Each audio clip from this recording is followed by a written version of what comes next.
It's do or die in the suburbs. That's the focus of tonight's angle. Now, it's a moment of truth for all you moderates living in the suburbs. Now, many of you, I know, not all, but many of you voted against Donald Trump by voting for Biden. And at the time, I think you felt good about it, virtuous even, especially you suburban women. You're the biggest voting cohort, making up, 24% of the voters in 2020? And you went 59% for Biden and only 40% for Trump. Well, you felt good about yourselves at the time, but what about now? Well, the events of the last year, and especially the past 6 months, demonstrate that you got a lot more trouble than you bargained for. The fact is, there are no more moderates left in the Democrat Party to rein in the radicals. And as I warned, now, I think it was exactly almost a year ago, Biden's too weak to stand up to the hard left. My message to suburban women and older voters: Biden is not going to deliver the calm that you think he might. The Democrats have become the party of chaos, lawlessness, and disorder. And when they can't get their way through voting, they'll encourage rioting and looting. And if you resist or you don't publicly profess your white guilt, they'll destroy you. They hate our history, our traditions, and our way of life. Well, not to mention that Biden's lackeys want to wipe the suburbs off the map. Now, like everything else, they see the suburbs as themselves inherently racist, kind of the sign of decadent white privilege built on the backs of minority suffering. Now, as we've warned you, the administration will cajole localities into eliminating so-called exclusionary zoning laws that make the suburbs possible. Goodbye picket fence houses, hello high-rises, and multi-use living. And of course, the rampant crime that can come along with it. Now, speaking of which, Biden's answer to the terrifying spiral of crime that's sweeping across the country should itself be a wake-up call to all you suburbanites who voted for him. His stupid gun control speech today just confirms what we noted last night, that Democrats defiantly refuse to do what we all know works to reduce crime. Shalom. First thing and foremost, I'm going to give all praises and glory, honor that's due to Yahweh Bashim, Yahushai, Bashim, Rakakwadash. Double honors being to the elders, the apostles of the great millstone, and blessings and salutations to the hopeful elect. Who is in the gospel, brother, lifting up the standard of Yahweh Bashim, Yahushai, whatever it may be. This is a quick lesson through the spirit. This is from Fox News, even though this is a parody show. It's a joke at its finest. But nonetheless, some of the information that can be extrapolated is rather useful for prophecy and scriptural purposes. Now, with that being said, she mentioned the new crime bill, or the crime wave, Salakia, and also zoning restrictions which forbade people of color, or quote-unquote minorities, from purchasing property of high value, so to speak, or just purchasing properties in upstanding neighborhoods, period. And you have to understand that that was strategically done by Esau Edom to keep him separated from Jake. But as I was watching the video yesterday from the brothers from Chicago, the brothers was going into how pretty much Chicago's Inglewood neighborhood over in Inglewood has been totally gentrified for the most part, because the brother admitted that where he played baseball at Washington Park, which I'm very familiar with as a kid, I used to stay right behind it because I grew up, I was born in that area on the south side of Chicago in the Inglewood neighborhood, which was pretty rough. But now, since they knocked down the projects and they had some which is called the State Street Strip, when you had all the projects of high rises, they was like 2 to 3 mile stretch from 22nd down. Well, the Ickies was like on 25th and State, all the way down to 63rd and State. That's damn near 30, 40, 50, that's 40 blocks. That's about a 3 mile radius, if not more, of high rise apartments. And what happened was that they knocked those high rises down. All right. And they built up condominiums, or those, what they call affordable living, which is in the upper 200,000s. They built up those properties, and they brought Esau back because he wanted that part of the city back. They use excuses, because we're closer to downtown and we need to get to work. But reality of it is that land was a gold mine. Okay. And now you got Esau that's moving in the neighborhood or the domains of Jake, which is going to end in Esau's downfall. Because what happens is when the time of judgment and hell breaks loose, you have to understand that what Jake is, they're going to realize that instead of beating and killing one another for nothing, because the average Jake ain't really got nothing. But when they realize that the vote of their actions will work against them, they're going to start targeting you Edomites. And that's a strategic thing that the Lord did bring about gentrification, because it puts you right in the places that you've put Jake for so long. Now you're going to reap the benefit of that, because as I stated, Washington Park was predominantly Jake. Okay, you got the Museum of Science and Industry, which is on 57th Street in Hayes, which is off Lakeshore Drive, which Esau wanted to get back to the lake. You got the University of Chicago over there too. And usually, you know, Esau, he goes to school there. So like usually it was a rule. You got the north side, you got downtown, you got the south side. Now, I remember when I used to catch the train to work, Esau wouldn't go past 35th Street.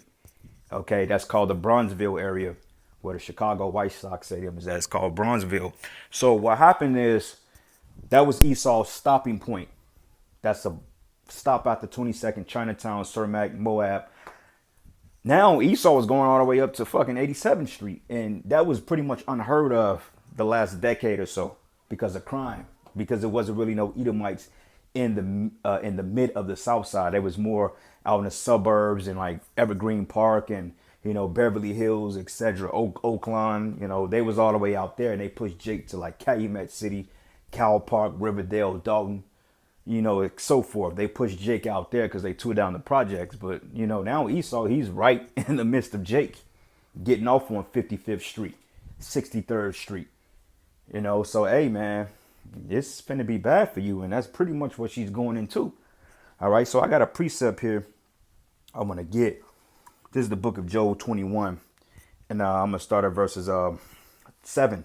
It says, wherefore do the wicked live, become old, yea, and are mighty in power. Right. Because look at the Rothschilds, for example. You know, like this guy, David Rothschild Rockefeller. This guy had like 7 heart transplants. And he died, like, I believe at like 90. I think he was like 101 or something. He was pretty old. But the fact that he's lived out his life in prosperity and wealth and decadence, that man never suffered a day in his life up until he got old. And of course, the dreams the Lord plagued him with of them going in slavery. But he never had financial burdens. He never woke up in stress and said, well, you know what? I'm behind on my light bill. I lost my job. How I'm going to get next month rent? He ain't wake up with Jake problems. You know what I'm saying? He lived wealthy from the day he was born until the day he died. And guess what? His empire still stands. His foundation still stands to this day, because even though he's dead, just off that name alone and off the wealth that they've generated, that they've stolen from us, hey, his kids will be straight. His empire, his net worth, he's still making trillions while he's in the damn grave. Same thing with all these elites. Even the average Edomite don't have the struggles that Jake had, because even then, you know, Esau's a peon, but yet he still have what he called an inheritance. He can go back into his family's inheritance, which they stole, and be okay. You know, if Sally is late on a month rent, she could just go to mommy and daddy and say, hey, I need a check for $3,500 to pay my rent for this month. And they'll do it. They can go and do it because they have it like that. Me, on the other hand, fuck no. It ain't gonna work. If you ain't got it on hand, or if you ain't got it saved up, that's your ass. All right. And it says here, their seed is established in their sight with them, and their offspring before their eyes, because they, like I said, they have generational wealth through stealing. Okay, we ain't got shit. We ain't never had shit. They stole it from us. We came and they talking about this whole thing with the Olympics with the Jake woman. She didn't stand for that. Fuck that goddamn flag, man. The fuck I'ma stand up for a symbol of oppression? Y'all have done nothing but beat and oppress and rob my people. The hell I'ma stand up and give credence to a damn flag, a country, a society that was hell-bent on destroying our people even to this day. That's stupidity. And then they look at you weird, like something is wrong with you, but you don't stand for oppression. Like I was out at the lake on that Memorial Day weekend, man, and You know, we went to like a little bar and shit, you know, like a little bar on a lake, had some drinks and some food, and they were doing a little punk ass fireworks, man. They stand up for that national, and I didn't stand up for that shit. It was me and like another Jake family. And the family, it was our family and the Jake family. We didn't stand up for that shit. We didn't stand up for that. I sat down. I said, fuck that. We're not standing up for this bullshit. Fuck that goddamn thing. Fuck, I'm gonna stand up for a bunch of people that ain't done nothing but stole and still oppressing us today. Talking about, oh, well, you know, America, if it wasn't for this country. No, if it wasn't for this country, our people wouldn't be in a predicament they in the first fucking place.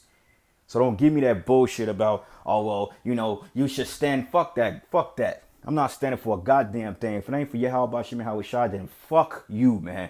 And now I'm getting mad. All right. So let me get back on topic before I end up getting pissed off and screaming and shouting. But that's the point. So it says here, their seed is established in their sight with them. Right. The Rockefellers, Rothschilds, their kids are well off. They're not behind on a goddamn light bill. They not worried about how the hell they gonna pay rent next month, how they gonna put food in their freezer. They not worried about that. And it says here, in their offspring before their eyes, it says their houses are safe from fear. Neither is the rod of the Most High upon them, right? Because Cain had that mark of exemption of judgment on him. The Most High put a mark on him for a season. That way he wouldn't catch the hell that he's gonna catch. Okay, because the Most High used his ass for a purpose. Now, if you go out to the country and these different suburbs, man, hey, these devils are living good. You know, they're not hurting for no money. They're not, they good. Even though they're getting ready to fill a barn. But other than that, these devils are living wealthy and prosperous. And this is pretty much what this thing is talking about. So this is pretty much your gated community scripture here. It says that houses are safe from fear, and neither is the rod of the power of the Most High upon them. Like, go out here to Leawood, Kansas. You're gonna see fucking gated communities, and I guarantee you, if you somehow and you're lucky to make it past security, I guarantee you, there's gonna be a cop asking you, "What are you doing out here?" I mean, they literally got security. You literally have to call through the security to get the person to come open the gates up, because if they don't know you or your vehicle, you're not getting in there. They're like, "Who is you? What are you doing here?" And don't come in there with no Jake looking car. And you look like a Jake, you know, with the fitted hats, with the earrings and so forth.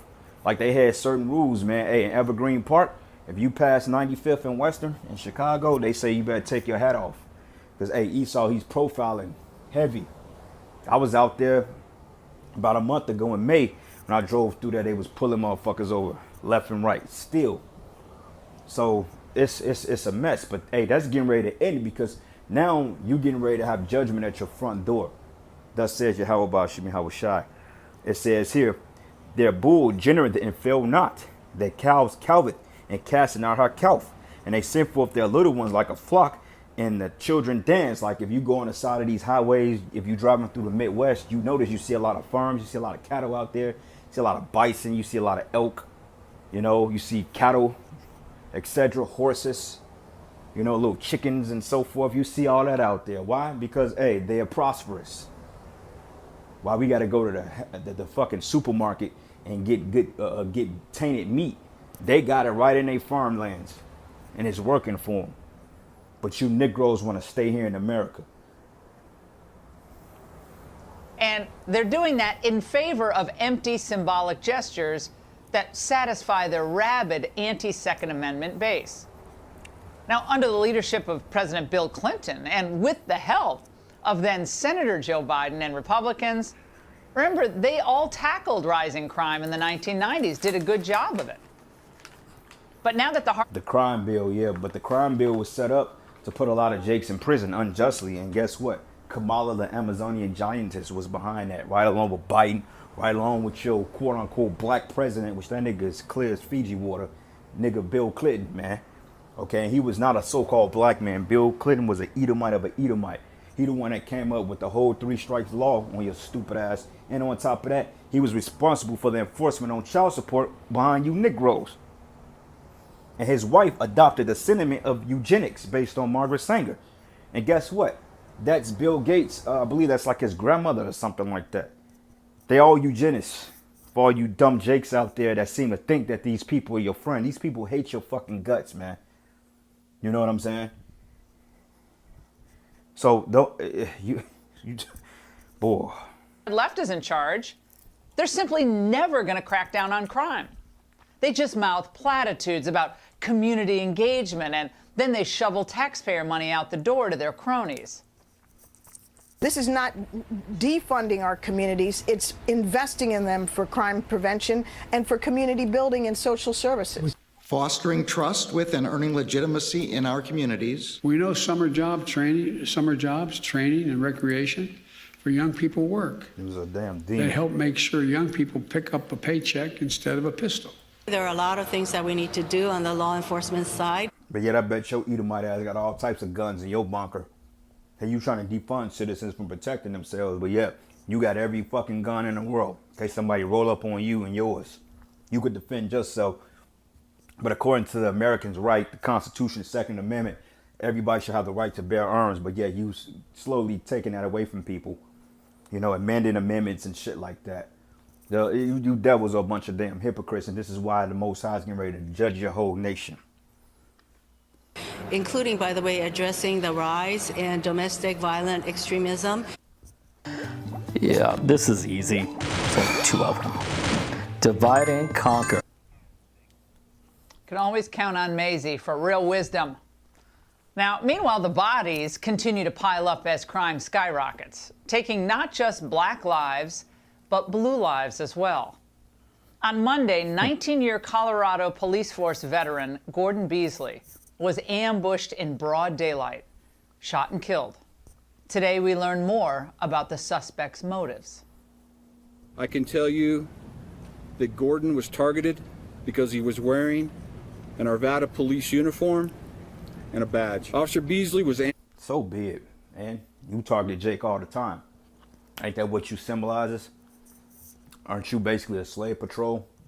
Jake got slave patrol circumvent that neighborhood. You got every 15 to 20 minute increments, you have a squad car that rolls through the neighborhoods. I don't see that shit happening in a gated community. And don't give me that bullshit about, oh, because there's a lot of crime. You the one that is behind the crime in these neighborhoods. You the one that's behind it. You and your oppressive task force. Same thing like we did the video out there in Honduras about how the crime is soaring because the resources have been depleted. Esau took the resources. So you're the blame for that. Yeah, our people wicked. They don't get a pass because they should know better. But they supposed to know you the damn devil, man. Oh, you target because he wear the badge. Fuck you, hypocrites. Anyway, it says they sent forth their little ones like a flock and their children dance. All right, little Susie, little Margaret, little Karen, Kately, Ashley, Ashlyn. You know, little blonde-haired, blue-eyed devils. that got the devil gene written all in them, but yet these little misfits are prospering in the world. These are your judges, your senators, your lawyers, and guess what? Their family goes back into hating Negroes. They had slaves. A lot of them was responsible for the Tulsa, Oklahoma bombings, and what they call Red Summer back in the early 1900s in Chicago. It's similar to a black Chicago Wall Street. Same thing. It says they take the timbrel and harp and rejoice in the sound of the organ. They spend their days in wealth and the moment they go down to the grave. There you go, man, because they die prosperous. They don't have a fucked up life. Drink the best champagnes, got the most diverse land. You know, even a common Edomite that work a city job is still well off better than a Negro. And we're worth more than you fucking dead. We worth more than you just by who we are than you ever can be. And it says here, therefore they say unto the power, depart from us, for we desire not the knowledge of thy ways. What is the Almighty that we should serve him? And what profit should we have if we pray unto him? Because Amos said, God didn't give us this shit. We got this. We got this by taking Negroes down. You see this gated community? That's our suburb. That's ours.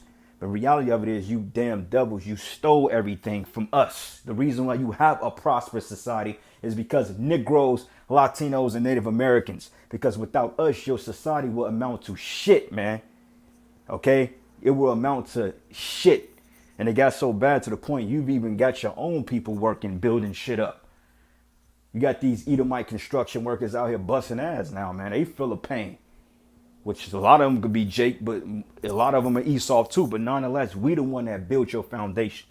It's easy to build once the foundation has been laid, because the foundation is the most complicated part of any building structure, because you have to have precise measurements. You have to know depth and width, and you need to know the depths of the ground in order for that foundation to remain solid.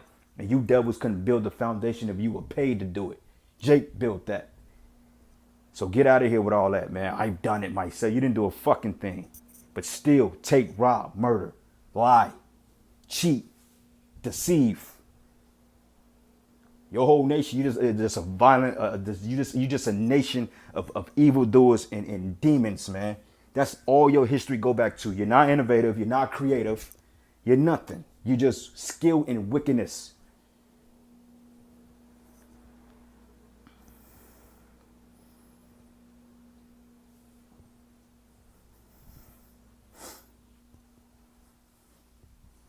Ambushed by a person who expressed hatred of police officers. Now I wonder where that hatred was fed from. Monday was also one of Chicago's bloodiest days yet during the current crime wave. 7 killed, 11 wounded. Yesterday, 1 more was killed, with 5 wounded by gunfire, including a 15-year-old boy shot in a drive-by. But of all the depressing headlines about inner-city America in the past few days, I found one particularly disturbing. 57 dead in 50 days as violence continues to ravage Baltimore City. Today, these 2 men, Christian St. Rose and Jamal Kingsborough, were arrested for the shocking midday execution of 34-year-old Tony Hegspeth. Yet no protests, no marches, no celebrity demands for justice for these victims. Of course not. And if you refuse to submit to what their thought process is about why crime is exploding, what are they going to do? They're going to try to run you over, just like they did to those parents in Loudoun County, Virginia last night.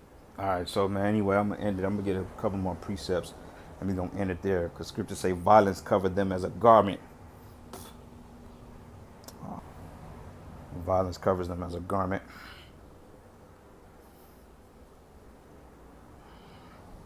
That's in Psalms. Yep, Psalm 73. And I'm going to start at verses 5. It says here, therefore, matter of fact, let's start at verses 4. It says, for there are no bands in their death, but their strength is firm. For they are not in trouble as other men, neither are they plagued like other men. That's right, like I broke down earlier. It says, therefore, pride can pass them about as a chain. Violence covered them as a garment, right? Because there's no repercussions for their actions at the immediate point. Eventually, there will be repercussions on the back end of it, because the Lord is letting a judgment build up on them that shows he's not dealing with them. But when he judges them, there's going to be absolutely no question as to their sentences. Nobody's going to question why these people are getting a harsh punishment and being destroyed. No, it has to be balanced. So nobody's going to question that. Okay, because the Most High is going to make sure that everything that happened to Esau is well deserved. Period. It says here, their eyes stand out with fatness, and they have more than what the heart can wish. They are corrupt and speak wickedly concerning oppression, and they speak loftily, and they set their mouths against the heavens, and the tongue walketh through the earth. Like this talking head right here, you know, she act like she's against it, but reality of it is she's a supremacist too. They just have to play that control opposition to dupe you people now, man. All right, so this is the book of 2nd Ezra 5 and 9. It says, a salt water should be found in a sweet, and all friends should destroy one another. Then should wit hide itself, and understanding withdraw itself into the secret chamber. All right, meaning that this famine of the word is going to come. It says, and salt should be of many, and yet not be found. Oh, my bad. Yep. It says, and all friends should destroy one another, right? Because it's going to come a time that violence is going to erupt in these suburbs and these countries. That's why the scriptures say that, hey, man, everybody should fight one man against his neighbor, roughly paraphrasing. As a matter of fact, let me get that and I'm going to shut it down. 2nd Ezra 15, and I'm going to start at verses 15. It says, for the sword and the destruction draweth nigh. One people should stand up and fight against another with swords in their hands, right? So that's going to be in your suburbs. That's going to be in the cities, in the countries. anywhere you can think, because this is going to be like, it's going to be like on that GTA 3 when you put that it's called Pedestrians Fight. The whole city is rioting, cars on fire, people shooting rocket launches. That's how it's going to be. It says, for there should be sedition among men, invading one another, and they should not regard their kings or princes. In the course of their acts shall stand in their own power. Okay, so hey man, you can read the rest of this, but I'm gonna give all praises and glory and honor that's due to Yahweh Bashim Yahushai. And with that, shalom and a baba ball.